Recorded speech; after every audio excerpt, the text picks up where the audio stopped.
What is good, everybody? It's your boy Thaddeus Brown, back with another episode with the Boys of Fall podcast. Many players emerged into young stars last year, such as Kyler Murray, Josh Jacobs, Brian Burns, AJ Brown. You could go on and on and on. But I wanted to figure out who could take that next step forward in the path to greatness, thus giving you guys my top 5 players in 2020. Let's get it. 'Cause there's nowhere in this world that I can take you.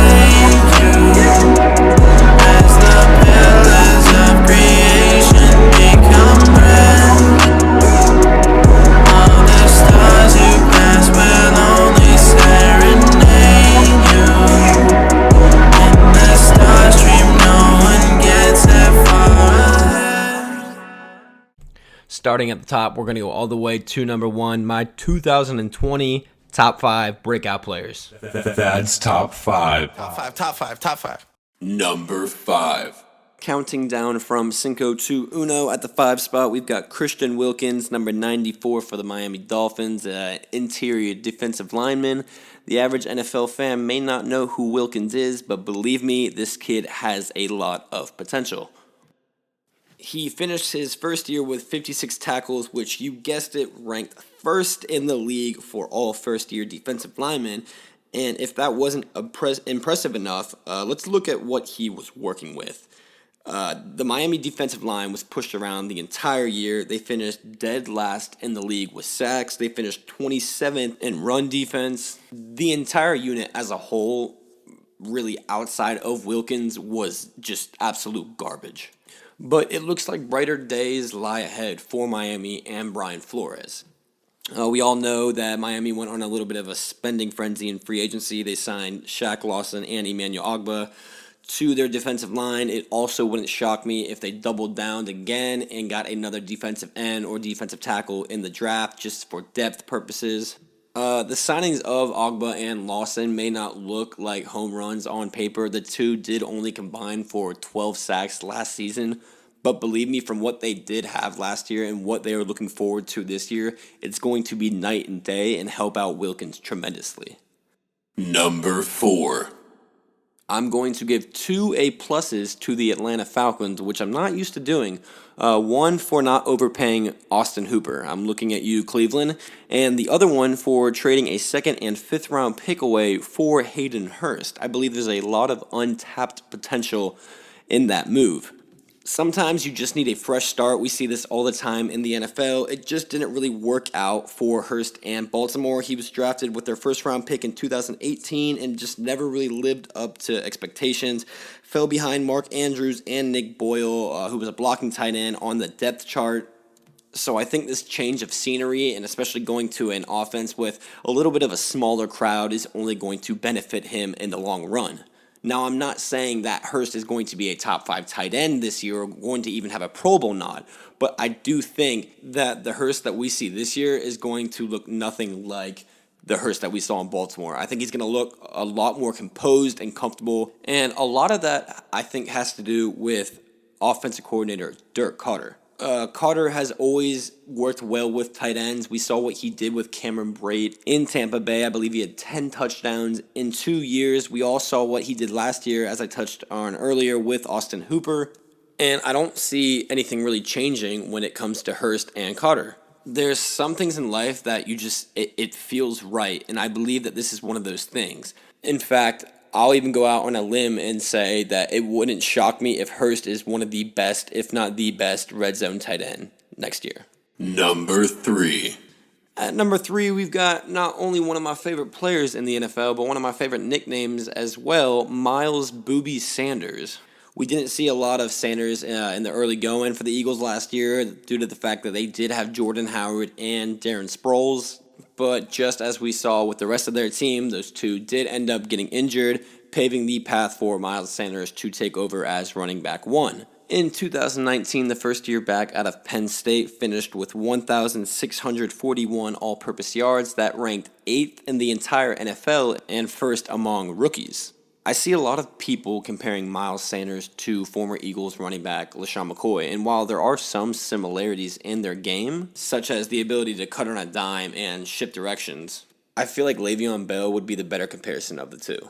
And the main reason I say this is because of their play in the passing game. We've seen it a lot in Sanders' rookie season and throughout the years with Le'Veon Bell, especially in Pittsburgh, that they are both more than capable of being a dangerous receiver and are even more exceptional once the ball is in their hand. Bell is a little bit bigger than Sanders, and he also has better vision due to the fact that he's been in the league so long now. But the one thing that the rookie did show us that differs from Le'Veon Bell is his ridiculous acceleration. We saw this multiple times during the 2019 season. Once during his first breakout game back in Week 8 versus the Buffalo Bills, Sanders ran for a 65-yard touchdown. And the other coming later in the year, Week 15 versus the Washington Redskins, Sanders had a 56-yard run. As we can see, once he hits that second level of defense, more likely than not, he is gone. We know he can run. We know he can catch. We've seen him return kickoffs. There's not a lot that this kid can't do. So I feel extremely confident in saying that there are big things coming for Miles Booby Sanders. Number 2. And coming in at the 2 spot, this should not come as a surprise. I've got Kyler Murray, quarterback for the Arizona Cardinals. I'll cut right to the chase. It doesn't take a rocket scientist to figure out that the addition of DeAndre Hopkins to this offense is going to help out tremendously. Hopkins is one of the most dynamic playmakers in the NFL today. Over the last 6 years, he's averaging 1,300 yards, over 8 touchdowns a year. He's going to join Larry Fitzgerald, a future first ballot Hall of Famer, creating one of the most statistically productive duos in history. They combined for 2,010 career receptions. The only duo with more receptions entering a season is Jerry Rice and Tim Brown, who combined for 2,474 in 2003. It's also worth noting that both of those men have gold jackets. But enough about Hopkins. Let's get back to Kyler Murray. We all know he won the 2019 Offensive Rookie of the Year award. He also finished number 15 in ESPN's total QBR, which was above Tom Brady, Aaron Rodgers, Jared Goff, and every first and second year quarterback not named Lamar Jackson. Yes, that's impressive, but what's even more impressive is that Arizona's offensive line play last year was putrid. They ranked 26th in the league in sacks allowed. That's not good. But what is good is that the DeAndre Hopkins trade is also going to affect the offensive line. Arizona doesn't have to worry about drafting another wide receiver with the number 8 overall pick. Now they can focus on drafting tackles such as Jedrick Willis or Mekhi Becton or Andrew Thomas or even Tristan Wirfs. And yes, I know they still have DJ Humphries. They just signed him to an extension. But that right tackle position is still very unstable. And with that number 8 overall pick, Arizona could find themselves a tackle for the next 4 to 8 years to pair up with Kyler Murray. So yes, it's a lot of ifs, but if they do end up going offensive tackle with that and the addition of DeAndre Hopkins, mix that with the innovative mind of Cliff Kingsbury, there is no doubt in my mind that Kyler Murray is going to have a breakout sophomore season. Number 1. One of my favorite players from last year, Brian Burns for the Carolina Panthers. Yeah, he's an edge rusher, came out of Florida State University. He was drafted last year 16th overall. Some NFL teams and scouts were not a fan of this pick. They thought it was a little risky. There was some bust potential there because he had a very unique, unusual style of pass rush. He's very lengthy, was definitely not the strongest in his draft class. He actually talked about the struggle of gaining weight leading up to the combine. All in all, just very skeptical of how his game was going to translate to the next level.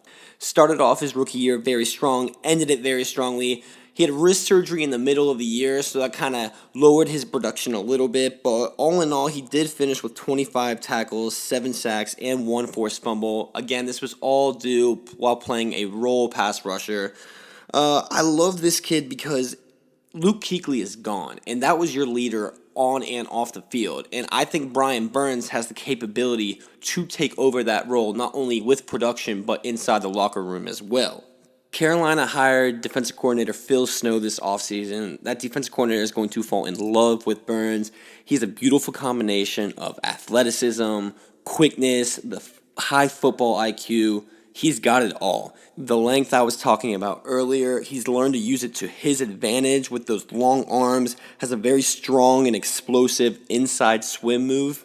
It throws a lot of offensive linemen off their feet, and with Mario Addison and Bruce Irvin both leaving Carolina in free agency, that's only going to open more playing time for this 22-year-old. I cannot wait to see what Burns does this upcoming season.